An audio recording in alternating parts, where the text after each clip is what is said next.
Microsoft and was soon invited to join Microsoft's extended expert team. She now works as a software developer at .NET Mentor and as a technical evangelist at Telerik.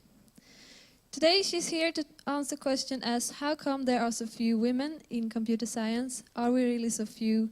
And does it really matter? Please welcome Iris Classon.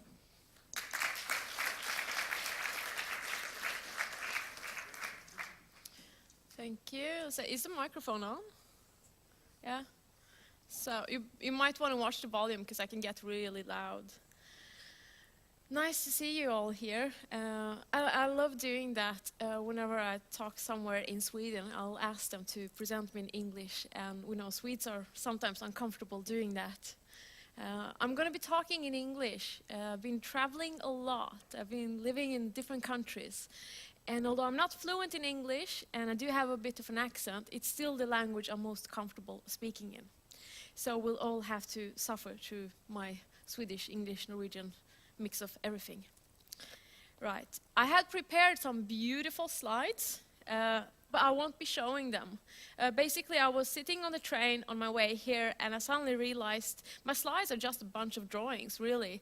And there's no point in showing drawings. I only have half an hour to get my point across, so I'm going to skip the slides and instead just talk. Of course, if you want to have the slides, I'll find a way to share them with you later. I can put them up on SlideShare or something. So anyways, I have pink hair. Now, you would think that I don't have to say that, and usually I don't have to say that, but sometimes I have to tell myself that. I live in Gothenburg. It's a fairly large city, I would say. I've lived in Norway, so compared to Norway, it's like a massive city. And I'm not used to people staring at me. Now, when I travel to smaller places, people will stare. And people are never as discreet as they think they are when they stare. Like, I can tell, like, when people are staring. Like, they'll be talking, oh, beautiful, and they'll be staring. So I've come up with a few like entertainment value tactics to deal with that. My favorite one is to squint my eyes very gently and just lick my lips when they stare. That always gets a very interesting reaction, depending on gender and age and so on. My second favorite thing is to do, I haven't done it very often, I really should do, is just, I have pink hair, oh my God! I just want to scream at them. I haven't done that enough, but I really should start doing that. Because it's really human nature to stare at people. It really is. Basically, we like to observe. We like to observe, and we'll take a big bag, a box or something like this. I got a couple of things in here. You observe and you find things, you analyze. Hey, water. Hey, jacket. And then what we like to do is, I should really probably take something of value instead. What you like to do is pack them all together in a neat little box and put a label on it. Here's my label. We like categories because it makes us feel more comfortable, because then we know what it is. If you have many tiny bits and pieces and they're like spread everywhere, it's not fun. It'll scare you. So whenever you see something that differs and something that's hard to put a label on, like she's got pink hair but she doesn't quite look like an emo, so I don't know, then people don't know what to do. So they'll stare even more and they'll try even harder to put a label on it. And I've had many labels throughout my life, but I've had two labels that have changed quite a fair bit the last 2 years. And those are the ones I want to talk about. Because the way we categorize and we create groups, because we want to belong to a group and we want to be able to know what the other groups are, so we know where we stand in the universe. And that's how we create stereotypes. Now, it's quite hard to believe that we all are a part of stereotyping and that we probably are being squeezed into a stereotype category. Might be typical Swedish, typical girl, or typical whatever. Now, I'm a programmer, But people don't think I look like one. And honestly, I don't know how programmers look like, because I've seen quite a few different types of programmers. But today, it's about my journey, and I'd like to share it with you.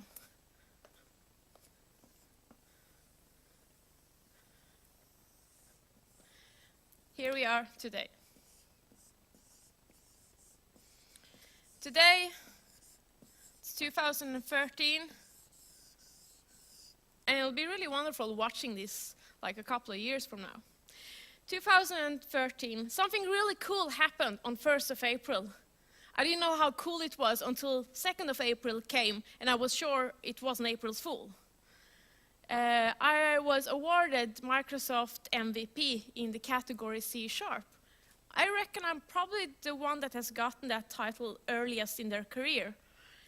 And while in Sweden sometimes people think that if I'm saying something like this, it's bragging, because you don't really tell about things you do.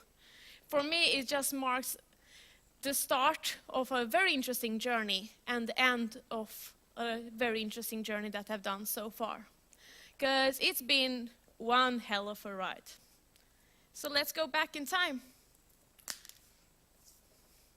Didn't work anyway. This pen is much better. We'll start with an apple. It looks kind of like a heart. So I'm not an apple fan. I'm a nothing fan, but it's an apple. So this was in 2011. 2 years ago in 2011, this is going to mess up the sound. I was working as a dietitian. I was working as a licensed clinical dietitian and a personal trainer. I had my own clinic. I had a school. I had students. I was working with athletes. And I was working with patients. But I wasn't happy. It had taken me many, many years of school to get there, university, blah. And there I was, and I was extremely unhappy. I was standing there with a label on me, I'm a dietitian. But there was nowhere I couldn't find myself within that category. I didn't feel at home. So I decided to try something new. Now, when I grew up, the options for me were, because I was a girl, was either you do something with hair, like become a hairdresser. Considering how much I've done with my hair, maybe that should have been a good way to go, I don't know. Or not, because it's pink. Or I could be in healthcare, or fashion, or something like that. So I thought, sure, fitness, healthcare. Those were my options then. But then in 2011, I got to thinking, well, I don't like that box. I don't like that backpack over here. I don't like it when people tell me that this is all you have to choose between. You have this one, maybe one more, maybe a third one, but that's all you have to choose between. I was like, nah. So I sat down together with my husband, and we wrote a long list. A list of opportunities. We wrote down every single job we could think of, like everything. We also made a few up, just for fun. We were drinking and stuff too, so yeah. So we made a really long list. Of course, he started talking about different IT jobs, which weren't on my mind at all, and I was like, sure, add them to the list. It started off as a bit of a joke, then it proceeded to, let's see where this is going. And then we suddenly thought, maybe we have something here. We have a long list, and it's up to you to choose. So what we did, we gathered together what I thought I was good at, what other people had told me that I was good at, and how I wanted to work. Because obviously I already knew how I didn't want to work, working as a dietitian, and I also had a few other jobs. And we started crossing things off the list. Did I want to be a hairdresser? No. Nurse? No. Doctor? No. Real estate? Hell no. And so on. And at the very, very end, it said programmer. Now, I didn't even know what that was. The most I've seen in regards to programming was like the blink tag, and I'm still going in therapy for that. I actually didn't know how to write a single line of code, but according to the description of what the job was and what I would be doing on a daily basis, it seemed like a perfect match. And I was thinking, there's no chance I can be any unhappier than I am right now with what I'm currently doing, so I might as well go for it. And I started learning programming in June 2011. And if you have a look at my blog, I actually have a blog post of my very first Hello World. And sometimes it's a bit embarrassing, but sometimes it's pretty cool too, because you can clearly read how proud and how happy I was I could accomplish that. And I would never thought I would be standing here today in 2013. But the journey is what has been very interesting for me, and where I feel a lot of people have shared a lot of things with me, and that I have a lot of things to share as well. Because what I experienced starting there in 2011 up until today is actually quite interesting. The first thing that happened is when I started school. It was first day of school. And I walked into a classroom and we were 36 students. There were only 6 girls. Later a few left and we became even fewer. There were very few girls. And I was very surprised by that. Didn't quite see why. So I asked the guy like in charge, the principal of the school, and I asked him, how come there are so few girls here? And he said, well, there are many reasons for that. But one of the reasons is, when you learn something like programming, for example, you have to learn quite a few things. Quite a few pieces you have to learn. Now, at some point, you gotta know quite a few pieces to have something that resembles a meal, but you're only gonna get them one piece at a time. I'm not going to eat them, okay? So say you learn one bit here, and then another bit here, and another bit here. He described the difference between guys and girls, and for me it's just mainly a difference between a way of thinking, not necessarily gender specific. But he said, when guys get a piece of candy and they learn one thing, they'll go like, wow, look at this. This is cool. Look what I can. They'll call their mates, they'll call their mother, they call everybody, and they'll show the whole world what they can do. Dang, they'll even add it to the resume. I can do a hello world, damn it, here it is. And they learn another piece, and just as proud, just as happy. The problem is, you have all this. Yeah, you might be able to eat that, but then comes all this. And at some point, you realize you're gonna keep adding and adding and adding, and it's gonna be an endless bag of candy. There's no chance you're gonna learn all of it, ever. And the problem is, on the other side stands the girls, and they go like, I only know this, but I have all this to learn. There is no chance I'm gonna be able to make it. So instead of enjoying it and feeling the pride and the journey and how cool it is that you actually went from not knowing it to knowing it and all the things you can learn, you'll be focusing on all the things you can't do. And all the things you can't do are always going to be much bigger than what you can do. And that's supposed to be what's so cool about basically living. It would be kind of boring if we already knew everything. Of course, this is not the whole reason as to why there were lacking girls in my class. But anyway, there I was, and I asked Martin, and he told me the theory he had about learning. But then I started learning quite a few other things as well. Because as soon as I started telling people I was programming, And I think it was probably around Christmas time when I was starting to look for work and stuff like that. And I would notice how people would be so surprised that I, as a girl, was a programmer. I didn't quite see it. But then I started hearing all the stories, all the stereotypes, and I've never heard them before. I don't know, I must have been living under a rock or something, but I haven't heard these stories before. Basically, people thought that programmers would be guys who've never seen girls before, and they'll basically attack you as you walk into the room, You'll be fighting off the guys and stuff like that. Honestly, I go to school, get all pretty and stuff, I walk in, hey, nothing. Everybody's staring into their computer screen. Honestly, it's kind of disappointing, really. Because I was thinking, this is like fashion week, Hello, this is as closest to a model as it'll get. No, nothing. They didn't care. And I don't think there was ever a single point during any group work or whatever or lecture I was thinking about me being a girl and the person next to me being a guy. But when you hear the stories from outside, it sounded like everybody would be thinking about it.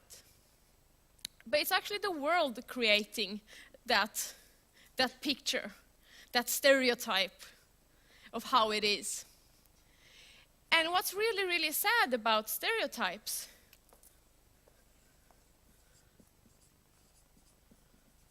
is how they affect us.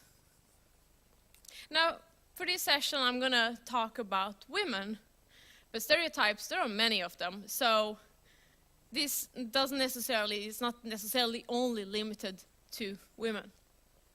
The thing about stereotypes is that they're pretty nasty. If you tell somebody that they'll do worse because of something called a stereotype threat, they'll actually do worse. Now, a stereotype threat is when you say something like, girls are bad drivers, women are bad drivers. That's something you associate with the stereotype.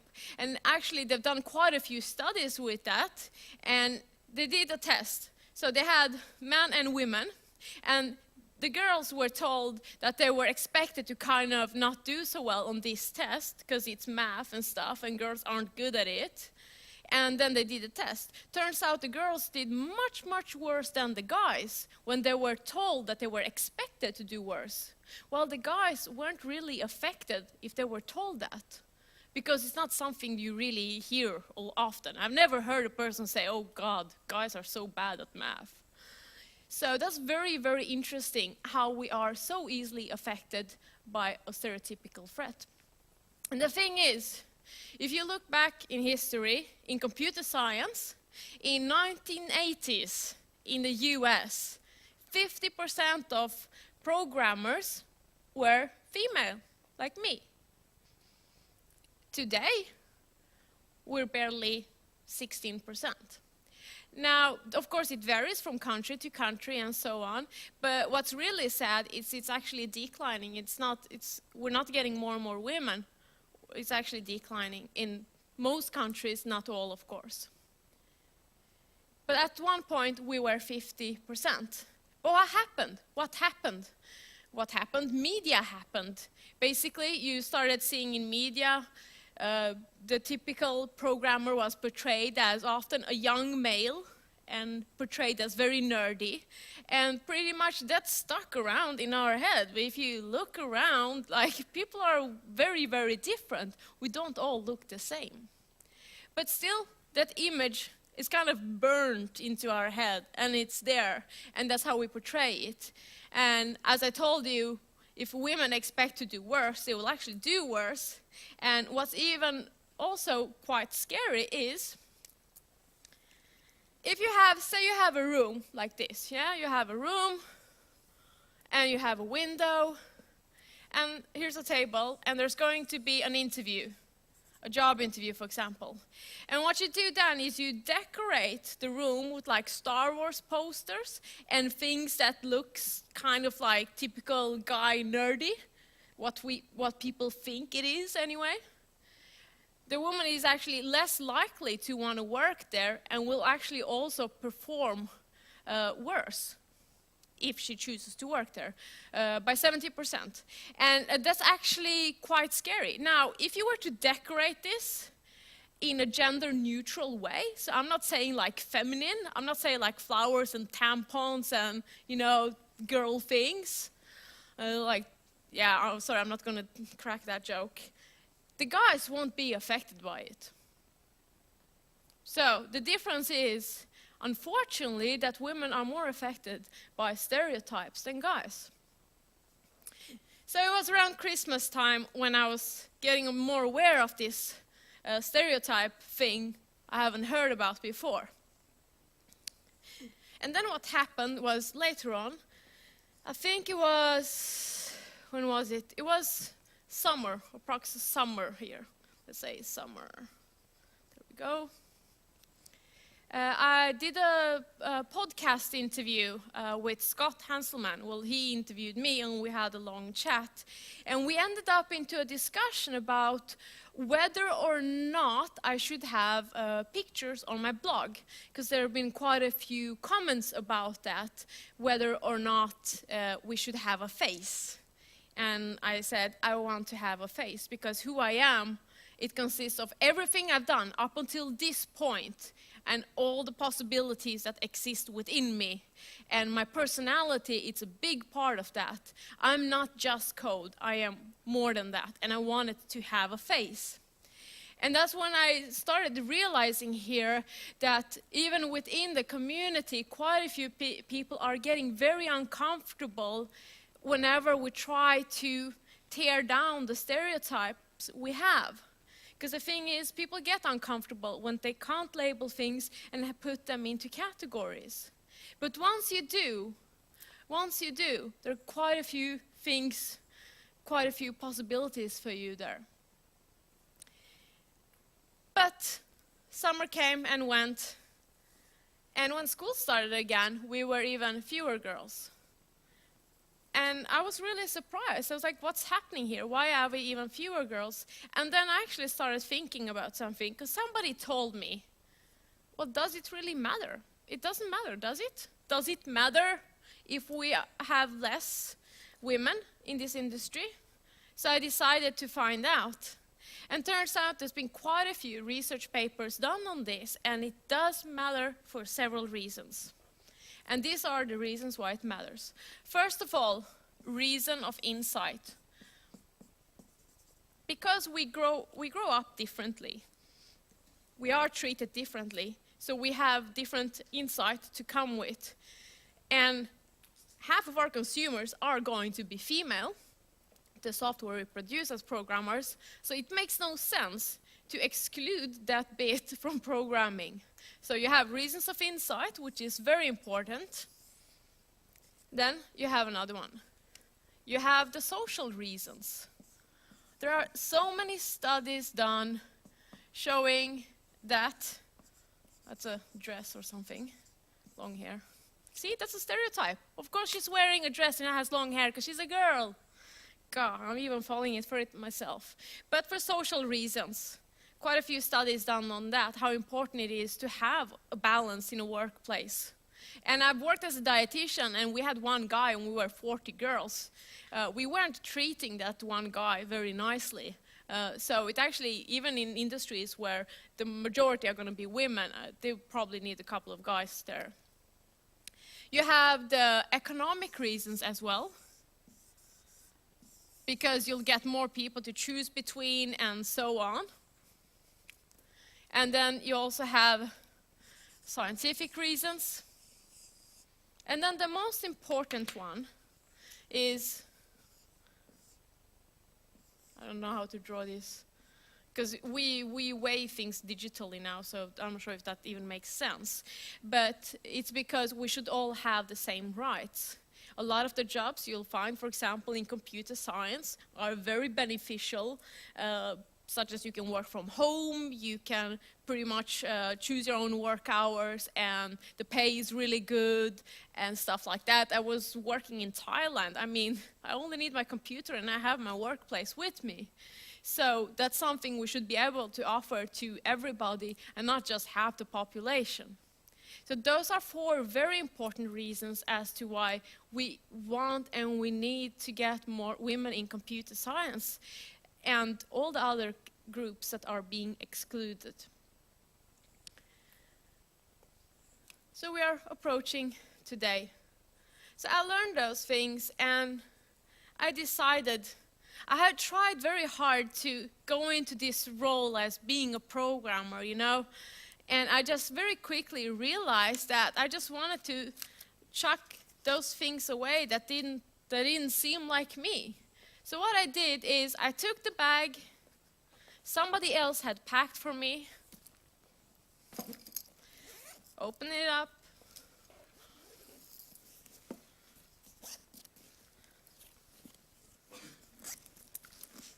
and I picked out the pieces, took them out. And I don't mind being fragmented, but nobody should ever let you or me put us into a little box, into a stereotype, into a category, and tell us that's how you're expected to behave, that's how you're expected to do, and that's what you can do. Nobody knows that. Nobody knows what you can do, not even you. And I think I and quite a few other people have proven how much is possible in an extremely short period of time. For God's sake, I have one guy in my class, he made Ragdoll Run. It's a game for Windows Phone. I think it's like a quarter of people have downloaded it. He's a young guy, he's a brilliant guy. I have a guy in my class, he's a chef. I think he was like 18 when he started learning programming in my class, and he's got a job now. He's been working for half a year. It's like a bit of a, I got a job after 4 months. Some got a job at the same time, and it's pretty cool.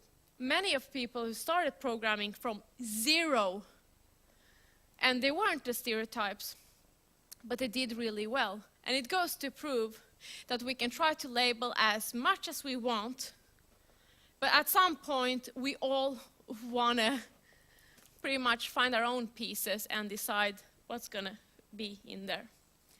So what's going to happen from now on? Because we are in 2013. What's going to happen later? Future.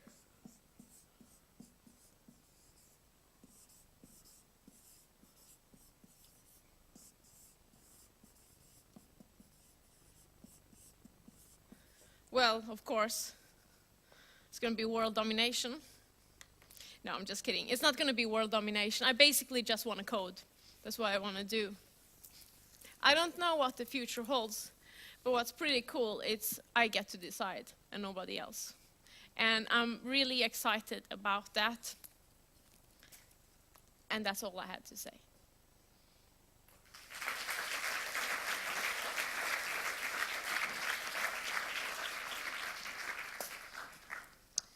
Yes, we have one question from Twitter. What message would you like to send people planning university programs and courses? In computer science? I'm guessing. Yeah. Well, I would say, particularly in computer science, I think it's very important to not do so much heavy theory and let people try things hands-on. The thing is, I was talking with somebody earlier, if you give somebody a device at the store and you give them something and they hold it, it'll increase the likelihood of them actually buying it by 70%. Now, a lot of things we get to try, like as a young girl, I get to try fix my hair and stuff like that, so you're already tempted to do certain things, but you don't get to try to code. So that's never going to be an option. You're not going to consider it. So I reckon if people get to learn coding or try it at an early age and do a lot of actual coding in school, that's going to increase the likelihood of actually creating an interest there. And that's very important because you won't get it until you actually try it. From the outside, it seems kind of boring. From the inside, it's the coolest thing you can do. That's all. That's all. Ni får gärna komma ner och ställa frågor till Iris om ni har några. Annars tackar vi så jättemycket. Tack själv. Och så vill jag påminna om 2:15 så har Autodesk en liten presentation här inne som ni inte får missa.